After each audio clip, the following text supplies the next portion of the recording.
Hey, what's up, everybody? Welcome back to the bowl, recap show. That's right. Happy New Year. Happy New Year's. We got first things we should probably discuss is after a few weeks after a vote of confidence from the athletic director at Texas, Tom Herman has been fired.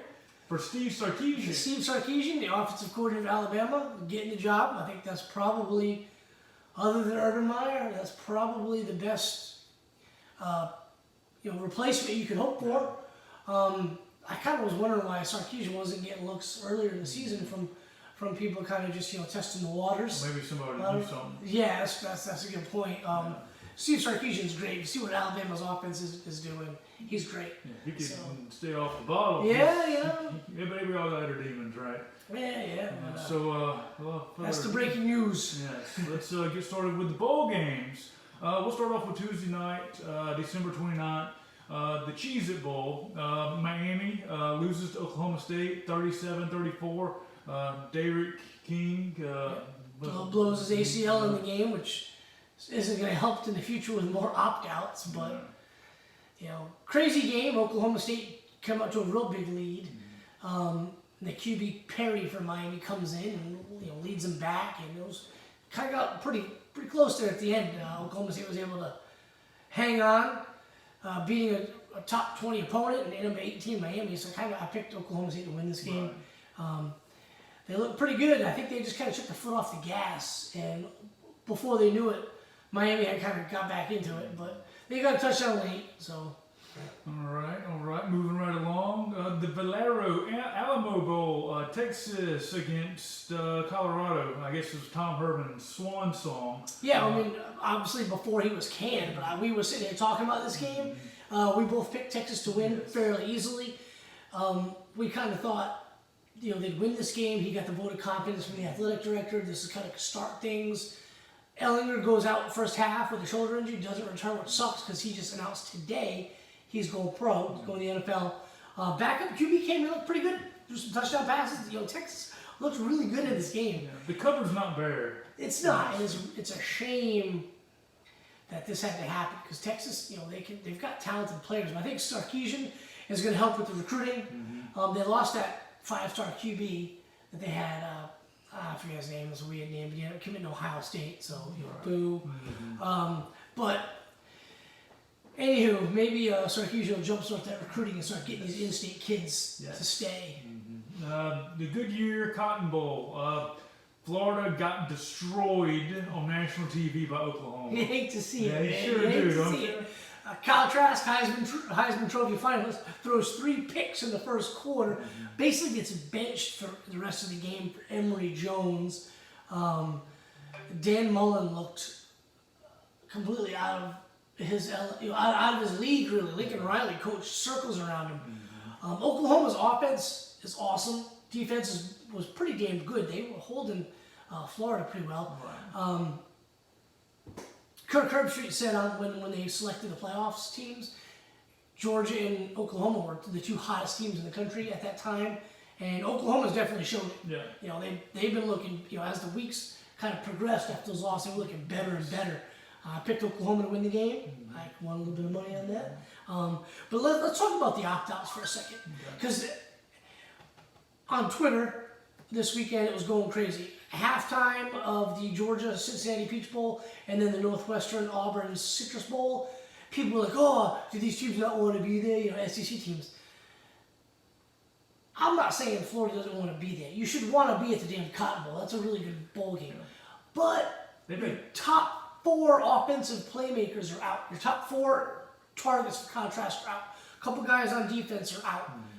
It's a legit thing when you've got guys that are the 3rd and 4th team, or taking 3rd and 4th team reps in practice, are now in about a week and a half having to play a bowl game against a team like Oklahoma. And they did get their heart ripped out twice in the past 3 weeks. Yes, so this was expected, in my opinion. Exactly. I expected this to happen. I didn't expect to get boat raced this bad. I expect them to get beat by 2 scores. Yeah. Not a touchdown and a field goal. I'm expecting them to get beat by 14 points in this game. They lost by 35. Oh, it's so fun to say. I didn't even go over by the end of the second quarter.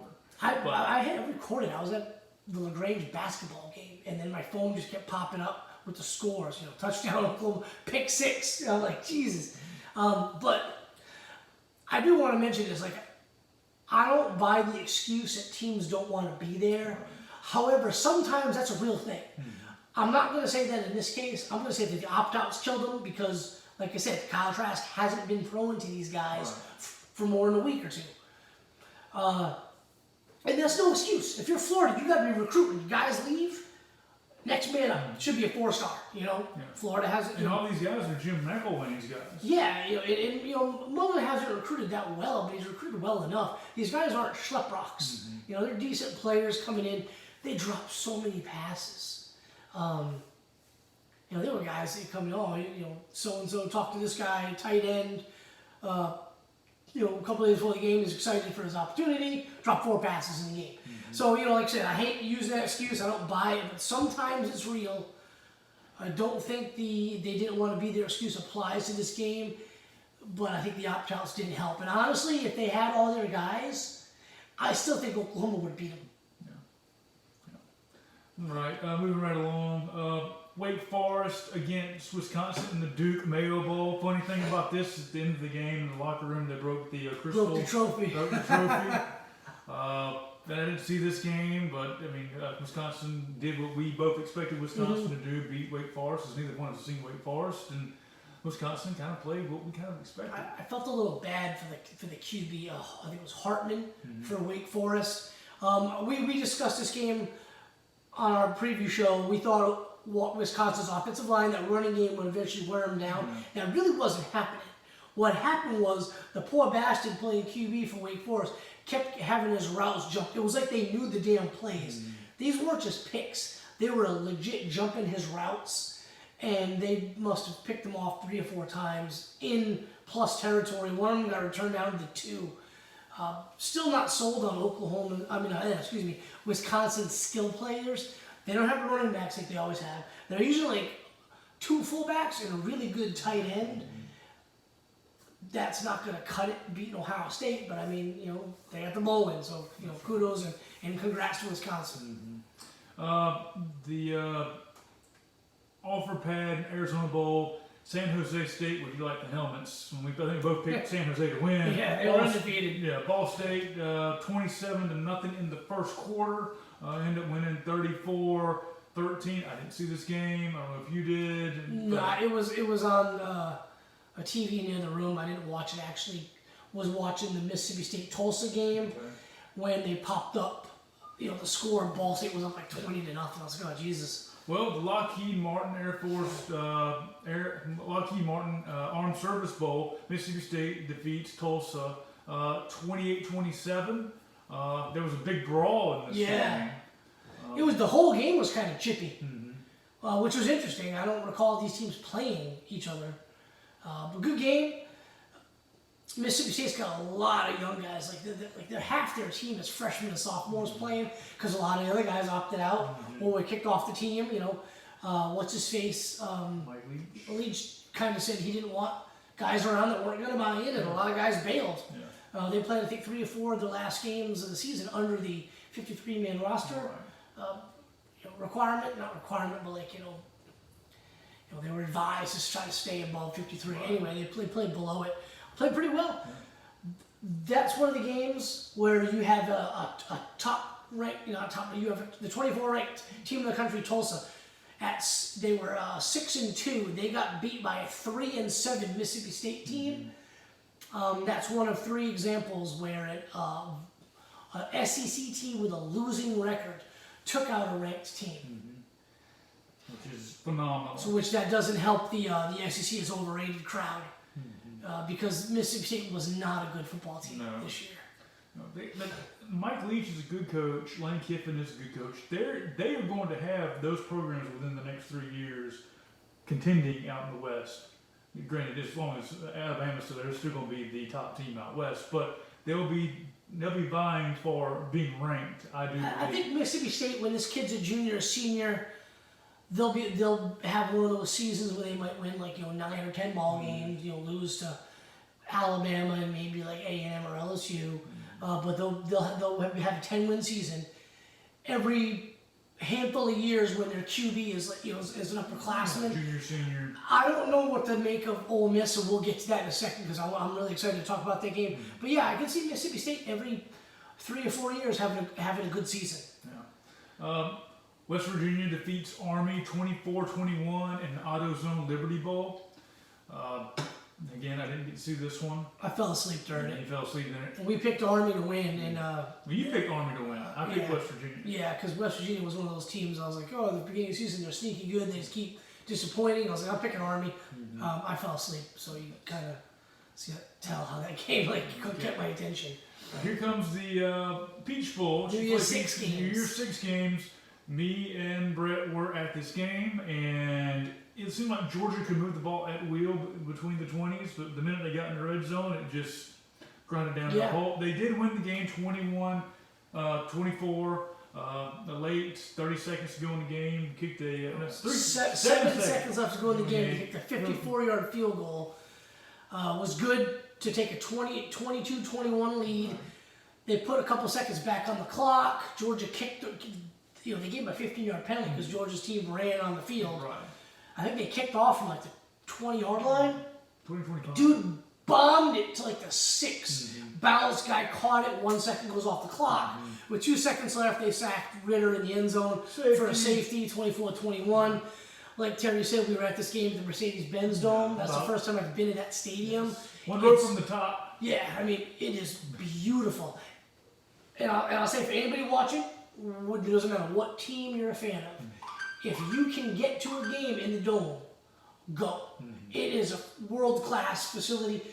Talked to one of the guys that works at the Dome. He said the only stadium in America that's a nicer stadium is the brand new one for the Raiders in Las Vegas. It's beautiful outside. I saw it when I was in Vegas back in September. This dome, it's really cool looking. Inside, it's awesome. Out from the outside, looks really cool. Really easy in and out. They've got everything set up where, granted there wasn't a whole lot of fans there, but you can kind of tell the way they had it set up is when there's full crowd, things move smoothly in the concourses, for concessions and bathrooms. But like you said, Georgia was able to move the ball pretty much at will through the air between the 20s. They get inside the red zone. They had a pick and 2 fumbles. JT Daniels threw a pick and fumbled twice. They looked rusty. They looked rusty again. This is a game that people are like, does Georgia want to be there? Hell yeah, they wanted to be there. But they had a bunch of opt-outs on defense, and it kind of hurt them in the secondary. Cincinnati was able to throw the football. Some of one of the opt-outs on offensive line kind of hurt the running game, but and JT Daniels didn't play very well. He did throw for 392 yards, but he had the 2 fumbles. He took a couple of ill-advised sacks, and he threw a pick in the red zone, in the end zone. But overall, it was a good game. Cincinnati's a real deal. I mean, those guys play hard. I didn't notice a huge size advantage or disadvantage on the lines of scrimmage, but they came to play. I thought their ends and outside linebackers coming off the edge they were quick. They were very fast. They got after the quarterback, and they gave JT Daniels a lot of trouble. I'll give credit to the running backs. It was an Alabama transfer. He played well. The QB played pretty well. We sacked, I say we, so I guess it's not bad. I'm a Georgia fan. Georgia sacked them 8 times. Kid kept coming. Their wideouts played well. I thought Cincinnati was a damn good football team. Everyone's like, well, if they played in the SEC, they'd lose 5 games. I don't know. Fickle's got that team rolling, and they believe in themselves. Good team. I enjoyed the game a lot. They played a good game. Yeah, a lot of. It basically was even though the playoffs that day, it was probably the better of all the games people were looking forward to, and lived up to that billing. Yes. Notre Dame, Alabama, the first of the playoff matchups. The Rose Bowl in, was it Dallas? Arlington. Yeah. Anyway, wherever Jerry's World's at. The Rose Bowl. Alabama defeats Notre Dame 31-14. Dominating performance. They called off the Dogs. They called off the Dogs like in the second quarter. Yes. Devonta Smith moves like Jerry Rice. Give him the Heisman Trophy now. He's a freak show. 3 touchdowns in the game, ties the Rose Bowl record. He does. He runs. We mentioned it. We've eaten in Atlanta after the game. The dude runs like he's a deer. You watch him run. It's like a deer running in front of your car. Yeah. Just like so fast. agile. Hips are super shooty. Yeah, it's ridiculous. They could have easily won 55. Yeah, they could have ran that The up. touchdown that they scored, the backups were in for Alabama. You know, Offensively, I just don't see anybody matching up with Alabama right now. Najee Harris. He hurdled a guy. Yeah. 125 yards, 15 carries. I don't even think he played in the second half. Or it didn't even matter if he yeah, played it or didn't not. matter. Well, let's just move on. Ohio State, Clemson. Ohio State dominated this game. Trevor Lawrence, 33 of 48, 400 yards, 2 TDs. He needed to have a little more because Ohio State took care of business. I thought this game was going to be a blowout the other way. Clemson gets the ball, goes down the field, scores a touchdown, stops Ohio State, makes them punt. I think Ohio State got the ball back, scored a touchdown, and Clemson scored a touchdown. I was like, okay, you know, didn't think it was going to be a shootout right away. All of a sudden it started turning into a shootout, and then all of a sudden it was a shootout that Clemson couldn't keep up with. 14-14 in the first quarter. They were just trading touchdowns. That second quarter, Ohio State scored 21 points. Fields got drilled in the ribs. I mean, every throw he makes, he's in pain. I was so surprised by this outcome. I didn't think Ohio State would be able to run the football like they did on that massively talented, elite talented Clemson defensive line. I don't really know too much about the Clemson secondary, but I knew the linebackers were experienced with Skolsky. He goes out when he hits Fields, targeting. He comes out, the other guy doesn't have a lot of experience, but their linebacking core doesn't seem as good as Ohio State's or Alabama's, but the Clemson defensive line is elite. They've recruited very, very well. There's a couple of 5 stars in the secondary, but Ohio State kept throwing the football at will, and then they'd hand it to Sermon. He'd run the ball at will. They couldn't stop him from running. I think that was more demoralizing than the passes. Fields was throwing dimes and threw a couple of bombs for touchdowns. The tight end had a huge day, 3 TDs. Clemson had no freaking clue what Ohio State was doing. This was one of, even though they scored 28 points, they do have Trevor Lawrence, but they sacked him. They harassed Lawrence the whole game. Even though they scored 28 points, I think this is one of the most thorough ass beatings I've seen. After Dabo Swinney said, "Oh, Ohio State's ranked number 11. They didn't play enough games. Just talk shit." Bulletin board material. The whole time. It's Ryan Day. He did too. There's a video out there that he was like, "We're gonna beat their ass." Look, you gotta. Obviously, we talked about that. If you say that, you believe your team is gonna win. Right. Every coach believes their team has a chance to win. I've never seen a Clemson team get dominated like that since they got good. Right. The term Clemsoning was a thing a while back, Right. and they would get beat real bad. But good Lord Almighty, Ohio State looked good. I picked them to win the national championship a couple months ago, Still alive. and they're looking pretty good. I'm still going with Alabama. All right, the Vibro Citrus Bowl. We got Auburn. They got knocked off by Northwestern. This game was going on. We just left the stadium. We were sitting in this place called Stats right beside the stadium in Atlanta, and they got a great burger. Yeah, Stats Brew Pub. Yes, good Really good place. food, good beer. Yes, we were watching the tail end of this game, 35-19. Northwestern played great. They took care of business. I don't really have a whole lot to say. I mean, we got the tail end of it. Yeah, I wasn't surprised. Auburn, coach gets fired. It's a shit show trying to find a new coach. The 2 best players offensively on the team, in my opinion, which is Schwartz and Tank Bigsby. I guess you can make a case that Schwartz is maybe like the 3rd or 4th best guy, but he didn't play. But their best player is Tank Bigsby. He didn't play. Right. He was here in LaGrange. Right. So Which I makes you kind wonder. of expect them to lose. I didn't think it was going to be that bad of a rout, but Orange Bowl, Texas A&M against North Carolina. I picked North Carolina, and of course, they lose to Texas A&M, which probably should have changed my selection. But anyway, Texas A&M, 41-27. They showed up, number 5 in the country, took care of number 13, North Carolina.